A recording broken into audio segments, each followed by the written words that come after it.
जो कि हमारे बौद्धाचार्य के द्वारा बुद्ध कथा का आयोजन हो रहा है और हमारी बहनें काफी संख्या में उपस्थित हैं।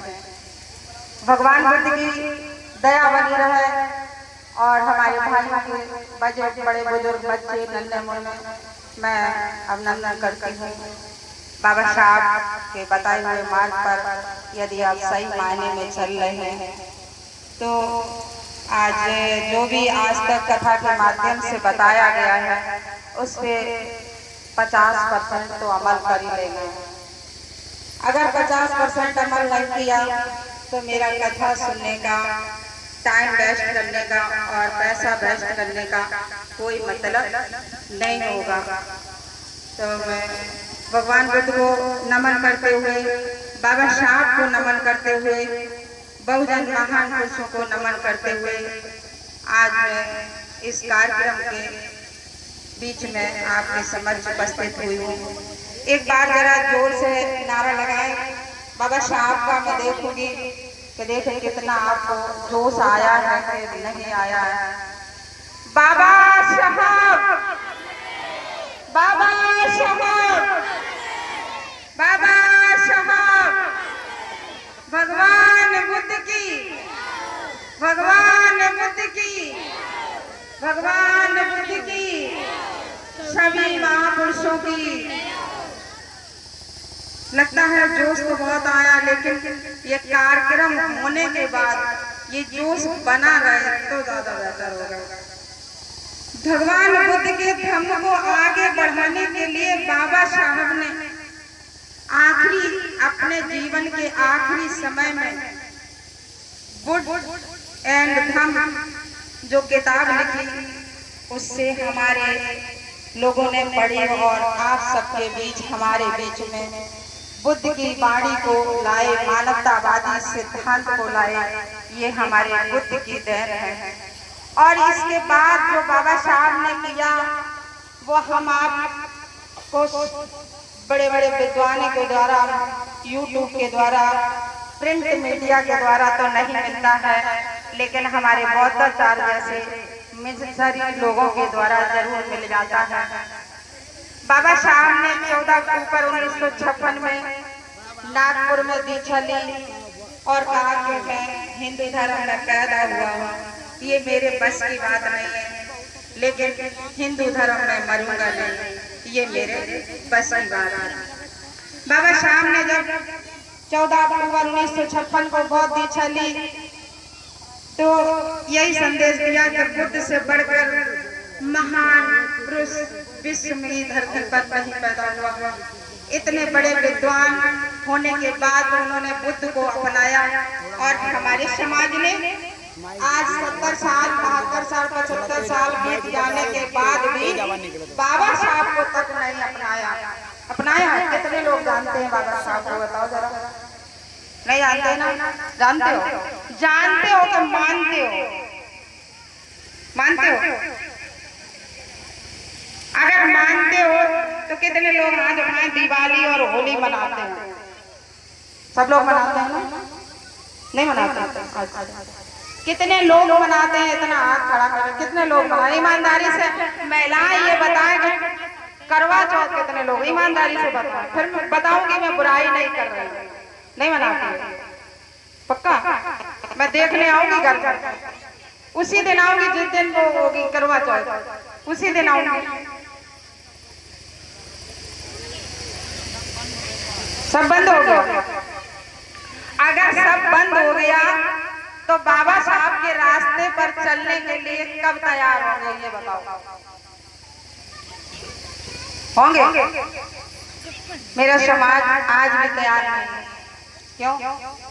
उनको होली में होली की याद रहती है, दिवाली में दिवाली की याद रहती है, लेकिन 14 अप्रैल में गेहूं की कटाई याद रहती है, 14 अप्रैल याद नहीं रहती है। अब बात हुई कि बाबा साहब ने भगवान बुद्ध को 14 अक्टूबर 1956 में उनके धम्म को ला करके हमारे सबके बीच में खड़ा किया और वही चीज बाबा साहब के कार्य को मानवर कांशीराम साहब ने हमारे सबके बीच में खड़ा किया।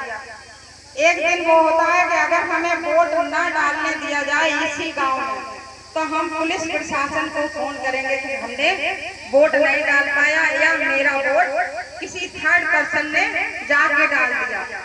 ये क्या कैसे हो पाया? हमारे साहब कांशीराम की देन से ये हो पाया। कांशीराम साहब ने एक एक दिन बासी रोटी भिगो भिगो कर खाकर साइकिल पे चलकर पूरे भारत में इस वोट डालने के अधिकार को हमें प्राप्त कराया। आज हम शौक से, इज्जत से, सम्मान से जब वोट डालने जाते हैं तो हमने कभी मानवर साहब को नहीं याद किया कि ये मानवर साहब की देन से आज हमको वोट डालने को मिल रहा है। एक बार क्या हुआ कि भारत के सर्वोच्च पद राष्ट्रपति के पद पर के.आर. नारायण राष्ट्रपति थे और उन्होंने मानवर साहब को फोन करके बुलाया। जब उनकी बात हो गई तब वो राष्ट्रपति भवन से चले और पीछे से माननीय राष्ट्रपति के.आर. नारायण उनकी विदाई के लिए चल पड़े।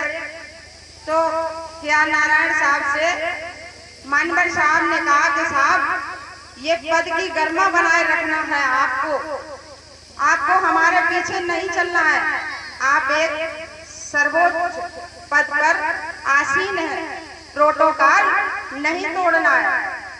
तो कांशीराम साहब ने कहा कि ये गलत बात है। तो के.आर. नारायण साहब उस समय राष्ट्रपति थे, उन्होंने कहा कि इस राष्ट्रपति भवन में राष्ट्रपति तो बहुत आएंगे, लेकिन आपके जैसा महान विचारक, समाज सुधारक कभी दोबारा कांशीराम इस भवन में नहीं आएगा।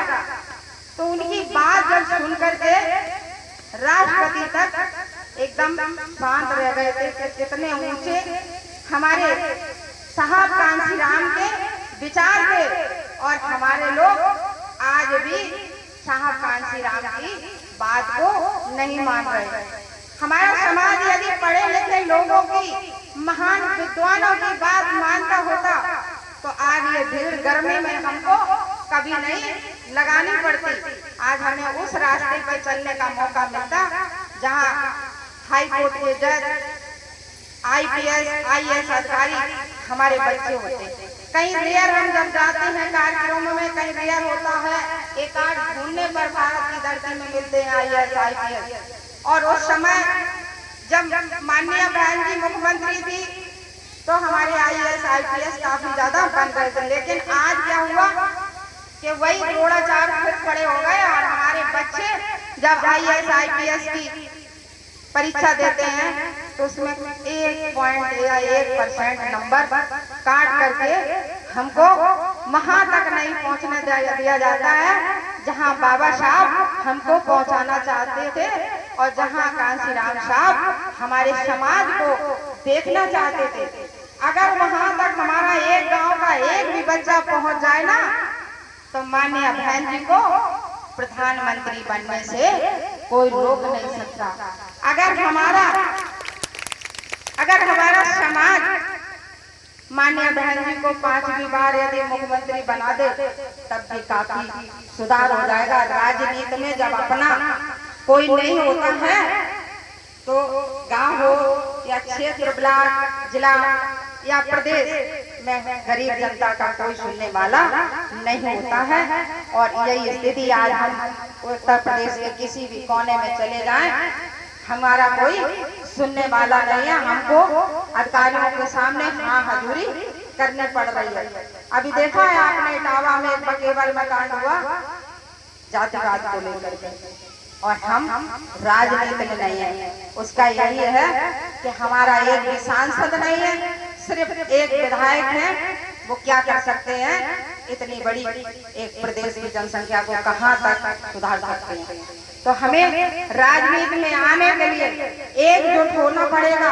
ये 100 रुपए की दारू 5 किलो राशन में बिकने से हमारे समाज की दिन प्रतिदिन बच्चे जो हमारी दिन कट रही है जिंदगी, हमारी जो आने वाली पीढ़ी है उसका जीवन पूरी तरह से खराब हो जाएगा। कल ये बच्चे हमसे पूछेंगे कि दादा ने तो बहुत कुछ किया था लेकिन पापा ने क्या किया हमारे लिए, यही हमसे जवाब मांगेंगे। तो हम क्या जवाब देंगे? तो हमें एकजुट होना है और बाबा साहब के बताए हुए रास्ते पर चलना है। माननीय बहन जी को दोबारा से फिर वहीं पर ताज पहना करके पहुंचना है, जिससे हमारे लिए सर पे पगड़ी बनी रहे, साड़ी बनी रहे, इज्जत का दुपट्टा बना रहे। इसी के साथ सभी लोगों को मेरा जय भीम, नमो बुद्धाय। बता दे तारीख